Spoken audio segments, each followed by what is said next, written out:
Welcome to today's tutorial on how to fix Google Maps not working. If you are having trouble with Google Maps on your device, don't worry. I'm gonna walk you through some quick and easy fixes to get it working again. Let's get started. The first thing to check your internet connection. Google Maps needs a stable internet connection to load properly. You can switch between Wi-Fi and mobile data to see if that helps. Also, try loading other apps or websites to confirm your internet connection is working. If other apps are slow, it might be your internet causing the issue. Next, try restarting the Google Maps app.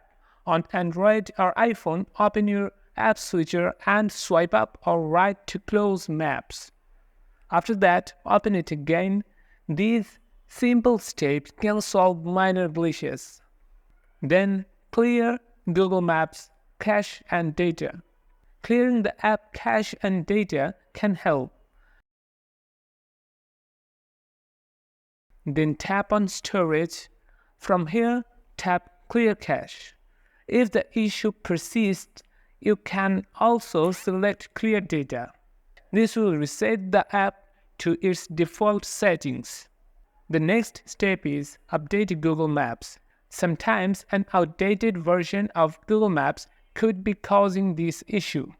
Go to the App Store or Google Play Store, search for Google Maps, and check if there is an update available. Keeping your apps updated ensures they run smoothly. Next, enable location services. Google Maps won't work properly if location services are turned off. Go to Settings, tap Location, and make sure it's switched on. And that's it. Hopefully one of these solutions worked for you and your Google Maps is up and running again. If you found this video helpful, don't forget to like, share, and subscribe for more troubleshooting tips and tech tutorials.